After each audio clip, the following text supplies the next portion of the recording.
নমস্কার, অফিসারের হেসেলে সকলকে স্বাগত। আজকে অষ্টম এপিসোডে আমরা রান্না করবো হচ্ছে চিতল মাছ। তার জন্য পেঁয়াজ বাটা, আদা রসুন বাটা, টমেটো বাটা ইত্যাদি আগে থেকে করে রেখেছি এবং চিতল মাছটাকেও নুন হলুদ দিয়ে মেখে ম্যারিনেট করে রেখেছি। এরপরে যেটা করবো সেটা হচ্ছে মাছগুলো ওয়ান বাই ওয়ান ভেজে নিতে হবে একটু তেল টেল দিয়ে। তো মাছের পিসগুলো আজকে একটু বড় পেয়েছিলাম, তার জন্য একটু ধীরে সুস্থে ভাজার ব্যাপার রয়েছে। তো আমরা এখন ওয়ান বাই ওয়ান মাছগুলো ভাজছি।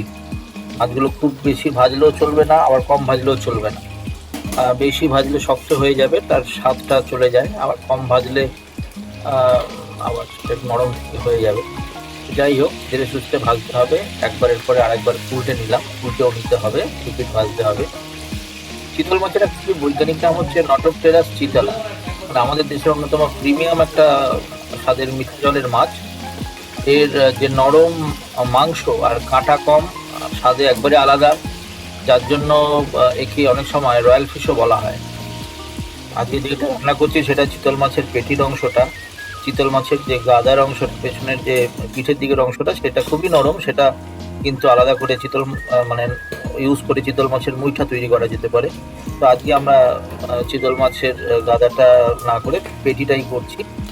প্রচন্ড তেল থাকে এটার মধ্যে, আর এমনি প্রোটিন ইত্যাদি থাকে, ফ্যাটও কিছুটা থাকে। এরপর আস্তে আস্তে মাছগুলো ভেজে নিচ্ছি। খুব বড় মাছ পেয়েছিলাম, যার জন্য একসাথে সব ভাজা যায়নি।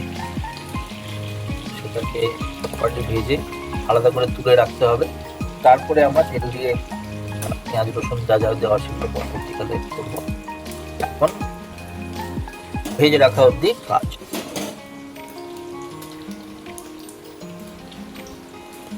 আপনাদের দরকার হলে আপনারা পরবর্তীকালে এটাকে ফাস্ট করে দেখতে পারেন, কিন্তু আমি একদম যারা নতুন তাদের জন্য এটা পুরোটাই অনেকটাই রাখার চেষ্টা করছি, যাতে তাদের সুবিধা হয়।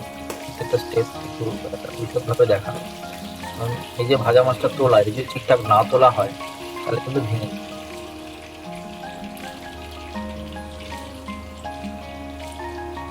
বেশ, এরপর সবকটা ভাজা হয়ে গেলে আমরা নেক্সট স্টেজে চলে যাব, যেখানে মাছগুলো ভেজে তুলে অন্যান্য জিনিস রান্না হবে।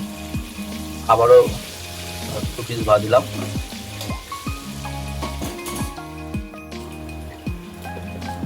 মাঝে মাঝে এই মাছটাকে ঢাকনা দিয়ে ভাজার ব্যাপার আছে, তার কারণ হচ্ছে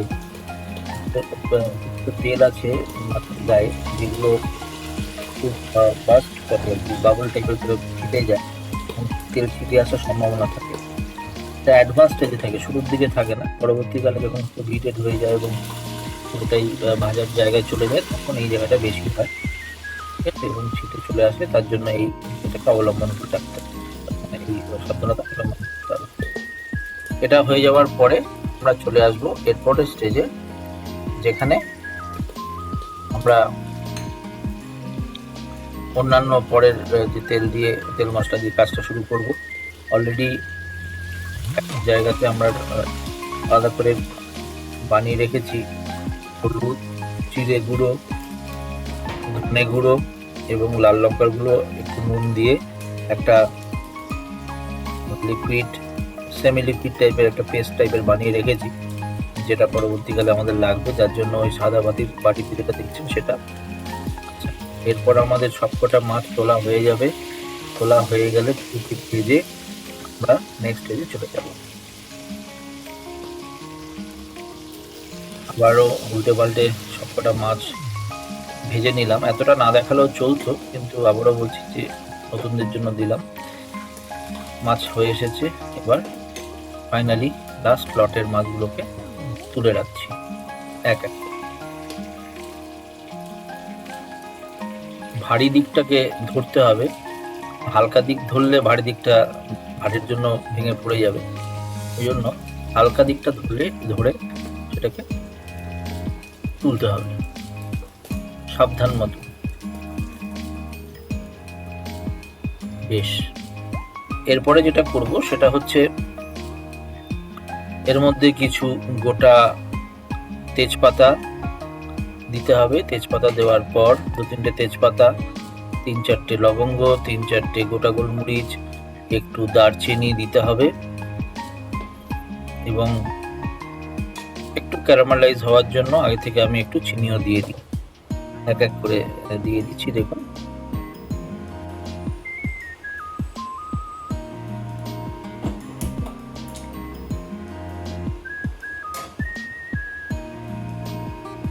প্রথমে মশলাগুলো 1 বাই 1 দিচ্ছি। খুব বেশি আঁচ থাকলে মুশকিল, কিন্তু আঁচটা আলটিমেটলি বাড়াতে হবে, তাহলে গন্ধটা আসবে। প্রথমে দিলাম জিরে, গোটা জিরে দিলাম,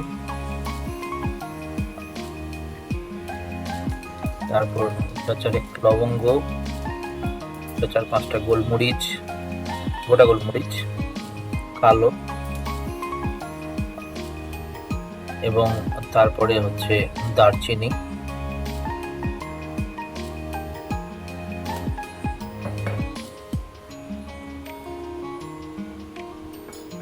এলাচগুলো একটু খুলে দিলে তার গন্ধটা ভালো হয়, জন্য এলাচগুলো খুলে দেওয়ার চেষ্টা করছি। এরপরে একটু নেড়ে চেড়ে, যেটা বললাম, চিনি দেওয়ার একটা ব্যাপার আছে, একটু চিনি দিলে ক্যারামেলাইজ হবে, কালার আসতে পারে, প্লাস চিনির স্বাদ মিষ্টি মিষ্টি থাকবে, ইম্পর্টেন্ট। আচ্ছা, এটা কিছুক্ষণ হওয়ার পরে এবার আমি যে পেঁয়াজগুলো আলাদা করে কেটে রাখা ছিল সেইটা আমি দিয়ে দেবো। এবার শুরু হলো অ্যাকচুয়াল রান্না। এই রান্নাটা ধৈর্য ধরে করতে হবে, কষিয়ে কষিয়ে করতে হবে। পেঁয়াজগুলো প্রথমে ভাজা ভাজা হবে, অনেকটা 3-4 মিনিট সময় নিয়ে এটাকে ভাজা ভাজা হবে। তারপরে আমরা চলে যাব এর নেক্সট স্টেজে। পেঁয়াজগুলো ভাজা হওয়ার পর তারপরে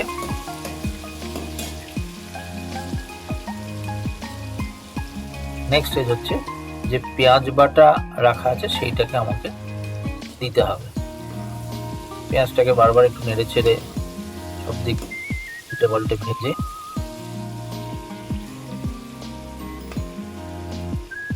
এবার নেক্সট চলে এলাম হচ্ছে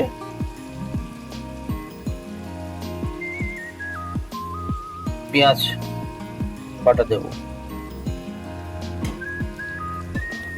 মাঝে মাঝে সময় মতন আবারও বলছি এটা নেড়ে চেড়ে করতে, বিশেষ করে আরো যেসব মশলাপাতি দেওয়ার ব্যাপার আছে সেগুলো দেওয়ার পর যেহেতু আঁচ বেশি থাকবে, এটাকে যদি বারবার না নাড়া হয় তাহলে লেগে যেতে পারে। কষি রান্না মানেই হচ্ছে জল ছাড়া জিনিসগুলোকে বারবার করে হাই ফ্লেমে এটাকে নাড়াচাড়া করতে হবে, তাতে ওর ভিতরের রস দিয়েই সেটাই আরো ফ্রাই হতে থাকবে। তাছাড়া তেল টেল তো রয়েছে, সেদ্ধ হবে, ফ্রাই হবে, সবই হবে, খুব স্মুথ একটা টেক্সচার তৈরি হবে। এরপর আমরা দিলাম হচ্ছে পেঁয়াজ বাটা। এবার পেঁয়াজ বাটা দিয়ে অনেকক্ষণ ধরে সেটাকে করতে হবে, তাও কমসে কম 5-7 মিনিট তো বটেই। আস্তে আস্তে হতে হতে হতে হতে সেটা আরো যখন শুকিয়ে যাবে, শুকিয়ে দিকে তেল ছাড়তে শুরু করবে, তারপর কিন্তু আমরা পরবর্তীকালে একটা স্টেজে এখনই আমি দিচ্ছি হচ্ছে রসুন আর আদা বাটা। যখন পেঁয়াজটা শেষের দিকে হয়ে আসবে সেই সময়, রসুন আর আদাতে বেশি সময় লাগবে না, যার জন্য একটু শেষের দিকে দিয়ে আবারও সেটাকে নেড়ে চেড়ে নিতে হবে ভালো করে।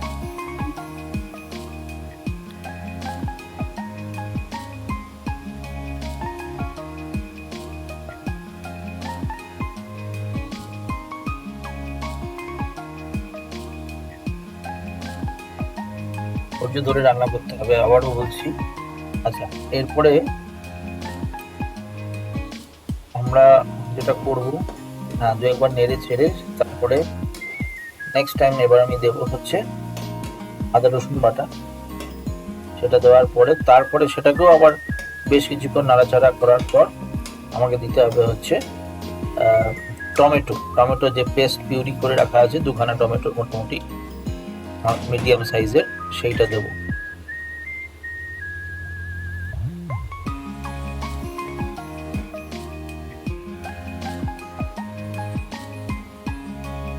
এরপরে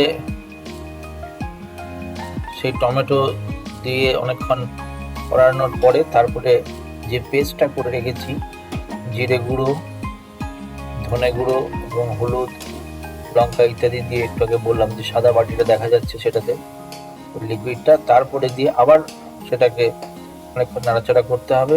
তারপরে সামনে দেখুন সাদা বাটিতে একটা দই রাখা আছে ফেটিয়ে, দইটা ভালো করে ফেটাতে হবে। দই দেওয়ার সময় নিয়ম হচ্ছে জিনিসটাকে একটু ঠিক কমফর্টেবলি ঠান্ডা করতে হবে। এই আমি দিয়ে দিলাম হচ্ছে পেঁয়াজ আর রসুন, ঠিক আছে, পেঁয়াজ আর রসুন। এবার এটাকে বেশ কিছুক্ষণ হওয়ার পরে তাহলে আমরা দেবো, তারপরে একে একে করে টমেটো, সেটাকে কষানো হবে। তারপরে দিতে হবে এই যে পেস্টটা রাখা আছে, ধনে জিরে বাটা গুঁড়োর যে পেস্টটা জলে ভেজানো, সেটাও কষানো হবে। কষানোর পরে তারপরে হচ্ছে দই ঠান্ডা করে একটু লো ফ্লেম করে, তারপর সেটাকে আরো কষিয়ে এবার জল দিয়ে কিছুক্ষণ ফুটিয়ে সেটাকেও কষিয়ে তারপরে মাছ ছাড়া, ঠিক আছে। প্রত্যেকটা স্টেপে অনেকটা করে কষাতে হবে। এর মধ্যে একটু নুন দেখে নিতে হবে, আর একটু গরম মশলাও মাঝে এক সময় দিয়ে দিতে হবে শেষের দিকেই।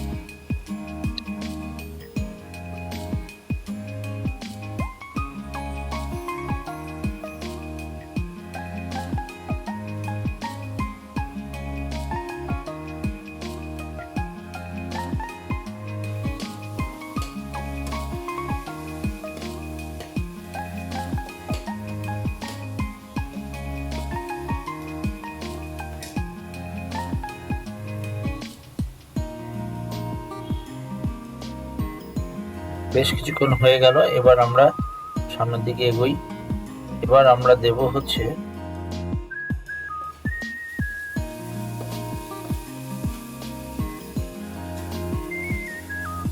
নেক্সট ইনগ্রিডিয়েন্ট,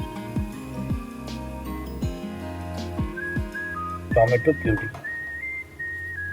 টমেটো পিউরিটা দিয়ে আবার কষানো হবে, মাঝে মাঝে নাড়তে হবে উল্টে পাল্টে।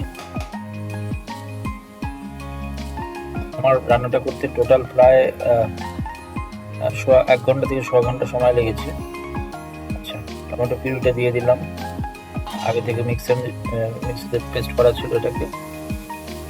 এবার এটা বেশ কিছুক্ষণ ধরে নেড়ে চেড়ে নেওয়ার পর চলে আসবো নেক্সট স্টেজে। কতক্ষণ ধরে কষানোটা দেখাচ্ছি না, যদি অনেকটাই রেখে দিচ্ছি ভিডিওর, চাইলে ফাস্ট করে দেখতে পারেন। নেক্সট স্টেজে হচ্ছে যখন এটা কষে গেল, জল ছাড়তে শুরু করলো, ভাজা ভাজা হয়ে একটা দলা মতন পাকতে শুরু করলো, সেই সময় আমরা দেব নেক্সট স্টেপ যেটা নিতে হবে, সেটা হচ্ছে যে ওই যে বাটিতে দেখুন একটা পেস্ট রাখা যাচ্ছে, ইয়েস, এই পেস্টটাকে আমরা এবার দিয়ে দেব রান্নার মধ্যে।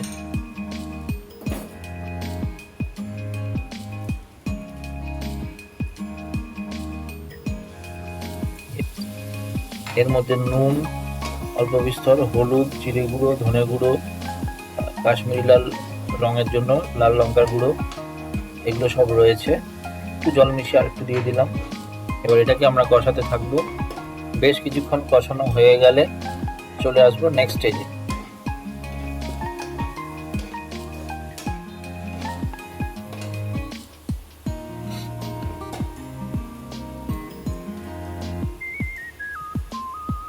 এটা নুন দিয়ে দিলাম,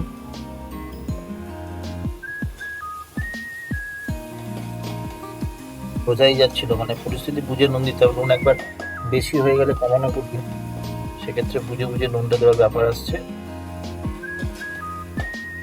চলে আসছি নেক্সট স্টেজে, সেখানে আমরা এবার দেবো ফেটানো দইটা।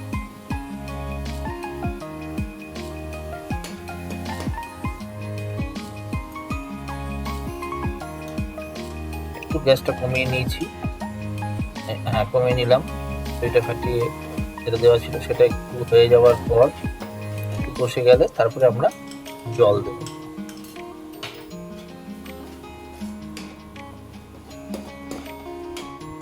মাঝে মাঝে নাড়তে হবে, আগেও বলেছি। অনেকক্ষণ নাড়াচাড়া করে যখন এটা কষে গেল, আমরা দেবো একটু জল দিয়ে এই ফুটে আরো কষবে, জলটাকে শুষে নেবে, সেটাকে আরো ঘন হবে এবং তেল ছাড়বে। মাঝে একটু ঢেকেও করলাম, যে জিনিসগুলো সেদ্ধ হওয়ার ছিল, বাই চান্স যদি না হয় থাকে সেগুলো সেদ্ধ হয়ে যাবে।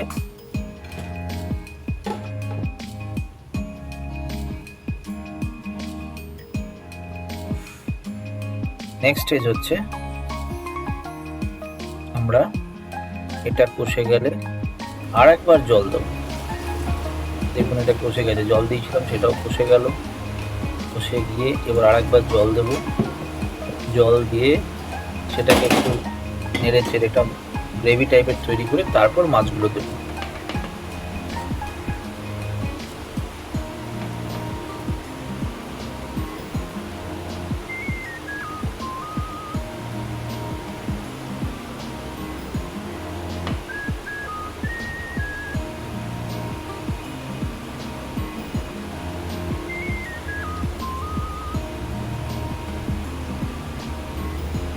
মাছগুলো একে একে এই ঝোলের মধ্যে দেওয়ার চেষ্টা করছি, আর যদিও জায়গা কম তাই এরপরে আরও দুটো মাছ একটু অ্যাডজাস্ট করে দিয়ে জিনিসটাকে আমরা বেশ কিছুক্ষণ ধরে ফোটাবো। ফোটানো হয়ে গেলে এখানে আর উল্টো পাল্টা করার দরকার নেই, এই ঝোলগুলো একটু উপরে দেওয়ার চেষ্টা করছি, কারণ এটা উল্টাতে গেলে মাছগুলো ভেঙে যাবে। প্রিপারেশনটা ভীষণ ইম্পর্টেন্ট, ভাপা মাছ খেতে ভালো লাগবে না, স্বাদ যদিও এক, যাই হোক সেটাকে বেশ কয়েকবার করে ফুটিয়ে আমাকে এবার রান্নাটা কমপ্লিট করতে হবে। প্রায় হয়ে এসছে, ঝোলটাকে একটু এদিক ওদিক করার চেষ্টা করছি, দেখা যাক বাড়িতে কে কে আছে তাদের দিয়ে একটু টেস্ট করিয়ে জিনিসটা কমপ্লিট করবো।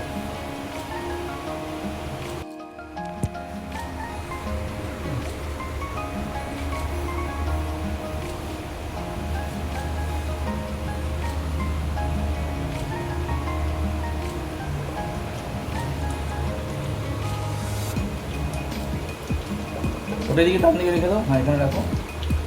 একবার টেস্টটা করে ইয়ে আছে, টেস্ট করতে হবে নাকি? একবার নুন মিষ্টিটা দেখে নাও, সাবধান গরম কিন্তু।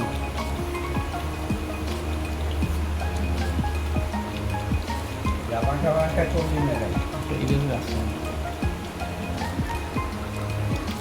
হ্যাঁ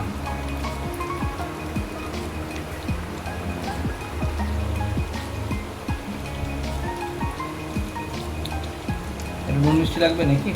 মিষ্টি হবে না, নুন লাগবে। হ্যাঁ নুন কমই দিয়েছি, কারণ পরে লাগে বুঝি। রত্না বলছিল একটু ঝোল রাখতে, সেই জন্য বাচ্চারা খাবে না। আর কী লাগবে? জানালা হবে না, নুন দিদি হয়ে যাবে।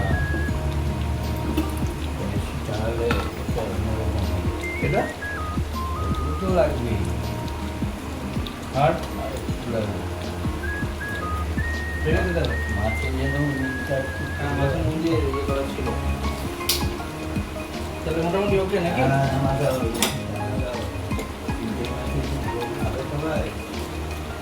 বলছিল তো জল রাখতে, সেই জন্য রাখলাম।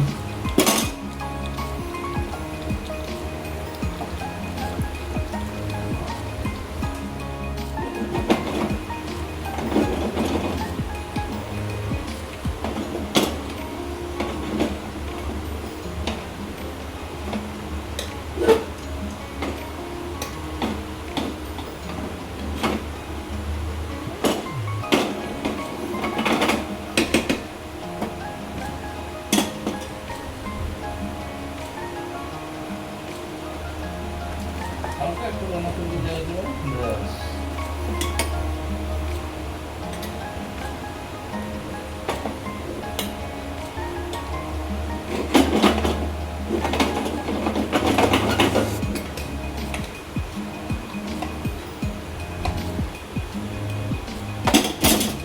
দেখা যাক এবার কেমন হয়েছে।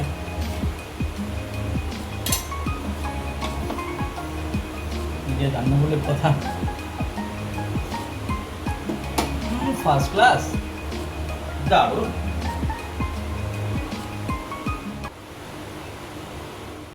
হয়েছে? কেমন হয়েছে বল? খুব ভালো হয়েছে। চিতল মাছের ওকে রান্নার রেসিপি, ঠিক আছে। এটাই রান্না শেষ হলো। Thank you.